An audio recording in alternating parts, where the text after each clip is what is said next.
T series नाम तो सुना ही होगा। यह नाम हर किसी की जुबान पर है। शादी में, फोन में, हर जगह उनका म्यूजिक बजता था। हर इवेंट, हर सेलिब्रेशन में टी सीरीज का म्यूजिक जरूर होता था। वो यूट्यूब के शहंशाह थे। लाखों सब्सक्राइबर्स, अरबन व्यूज, हर वीडियो एक ब्लॉकबस्टर, हर गाना एक हिट। कोई उनके पास भी नहीं था। उनकी बढ़ती बिल्कुल रॉकेट की तरह थी। हर दिन नए रिकॉर्ड्स, हर दिन नए माइलस्टोन्स। छोटे कैसेट सेलर्स से लेकर डिजिटल जायंट्स बन गए। उन्होंने इंटरनेट की पावर समझ ली थी। डिजिटल दुनिया में अपना राज जमाया। हर किसी को सुन कर लिया। बड़े स्टार्स, छोटे स्टार्स, कोई भी नहीं छोड़ा। हर टैलेंट को एक प्लेटफॉर्म दिया। लेकिन उनकी असली चाल क्या थी? पुरानी यादों का खेल। पुराने गाने जो लोगों के दिल के करीब थे। पुराने गाने, रिमिक्स और नए अंदाज में। यही उनकी सफलता का राज था। नए जनरेशन को पुरानी यादों से जोड़ दिया। पैसा ही पैसा आने लगा। टी सीरीज मतलब बॉलीवुड म्यूजिक। ये बात सबके दिमाग में बैठ गई। हर गाने के साथ, हर हिट के साथ उन्होंने अपना नाम और भी रोशन किया। उनका सफर सिर्फ म्यूजिक तक सीमित नहीं था। उन्होंने प्रोडक्शन, डिस्ट्रीब्यूशन और हर फील्ड में अपना झंडा गाड़ दिया। टी सीरीज एक ब्रांड बन गया, एक लेगेसी। आज भी टी सीरीज का म्यूजिक हर जगह सुनाई देता है। हर दिल में, हर पल में टी सीरीज का म्यूजिक बजता है। और ये सफर अभी भी जारी है। लेकिन अब कुछ बदल गया है। एक समय था जब टी सीरीज का राज था। हर जगह उनका ही बोलबाला था। उनके गाने हर जुबान पर थे और उनकी वीडियोस हर स्क्रीन पर छाई हुई थी। ये म्यूजिक का जायंट अब छोटा होता जा रहा है। जो कभी सबसे बड़ा था, अब धीरे धीरे अपनी चमक खो रहा है। उनके नए रिलीजेस पहले जैसे धमाका नहीं कर रहे। व्यूज कम हो रहे हैं, सब्सक्राइबर्स रुक गए हैं। जो लोग पहले उनके हर नए गाने का इंतजार करते थे, अब उनका इंटरेस्ट कम होता जा रहा है। यह सिर्फ एक नंबर का खेल नहीं, ये उनकी पॉपुलैरिटी का भी सवाल है। वो बात नहीं रही। ऐसा क्या हुआ? परेशानी की शुरुआत कैसे हुई? लोगों के बीच ये सवाल घूम रहा है। क्या उन्होंने अपनी स्ट्रैटेजी गलत बना ली, या फिर उनका कंटेंट लोगों को पसंद नहीं आ रहा?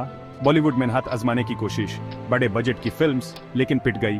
उन्होंने सोचा था कि फिल्मों के जरिए वो अपनी रीच और बढ़ा सकते हैं, लेकिन ये प्लान उल्टा पड़ गया। पब्लिक को पसंद नहीं आया। फिर शुरुआत हुई कान में कान बातों की। लोगों ने कहना शुरू किया कि टी सीरीज अपना तुझ को चुकी है। उनके नए प्रोजेक्ट्स में वो बात नहीं रही जो पहले थी। कहीं टी सीरीज की छतुर बुड़ी चली गई। उसके बाद आए कंट्रोवर्सीज। हर तरफ से उन पे इल्जाम लगने लगे। उनके डिसीजंस पर सवाल उठने लगे। स्टार्स से झाग दे, उन पर आर्टिस्ट्स का फायदा उठाने के इल्जाम लगे। इंडस्ट्री के बड़े नाम उनसे दूरी बनाने लगे। ये सब उनके लिए एक बड़ी मुसीबत बन गई।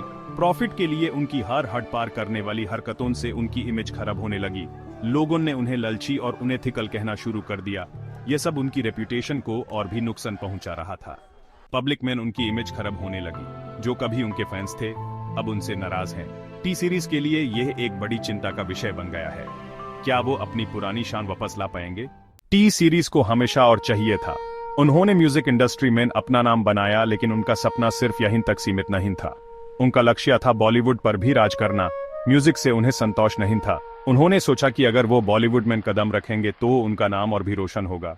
लेकिन ये सपना इतना आसान नहीं था जितना उन्होंने सोचा था। उन्हें बॉलीवुड की चमक धुंध रही थी, लेकिन उनकी शुरुआत बहुत बुरी रही। पहली कुछ फिल्म्स बॉक्स ऑफिस पर बुरी तरह से पिट गई। उन्होंने सोचा था कि उनका म्यूजिक का जादू यहां भी चलेगा, पर ऐसा नहीं हुआ। बॉलीवुड के बड़े नामों से उनकी टक्कर हो गई। बड़े बजट वाली फिल्म्स फ्लॉप्स होती गई, एक के बाद एक। हर नए प्रोजेक्ट के साथ उनका नया सपना भी टूटने लगा। उन्होंने बड़े स्टार्स को साइन किया, लेकिन ऑडियंस को उनकी फिल्म्स पसंद नहीं आई। पब्लिक को उनका सेमे फॉर्मूला पसंद नहीं आया। धीरे धीरे बात फैल गई। टी सीरीज की मूवीज में पैसा लगाना मतलब नुकसान। प्रोड्यूसर्स और इन्वेस्टर्स भी उनसे दूर रहने लगे। उनकी फिल्म्स थिएटर्स में न आती, पर ऑडियंस उन्हें इग्नोर करती। उनकी रेपुटेशन खराब होने लगी। स्टार्स उनके साथ काम करने से डरने लगे। जादू का असर गया। लग रहा था जैसे म्यूजिक के शहंशाह को फिल्म बिजनेस की कोई समझ ही नहीं है। उन्होंने अपनी पूरी कोशिश की, लेकिन हर बार निराशा ही हाथ लगी। बॉलीवुड में अपनी पहचान बनाना उनके लिए एक सपना ही बनकर रह गया। उन्हें सिर्फ मूवीज पर ही कब्जा नहीं करना था, बल्कि हर चीज पर। कॉपीराइट को अपना हथियार बना लिया। जिस किसी ने बिना परमिशन के उनका म्यूजिक यूज करने की हिम्मत की, उसको नहीं छोड़ा। छोटे क्रिएटर्स, फैंस, किसी को नहीं बख्शा। लेकिन उनकी ये हरकत उन पर ही भारी पड़ गई। लोग उन्हें बुली समझने लगे। पब्लिक का नजरिया बदल गया।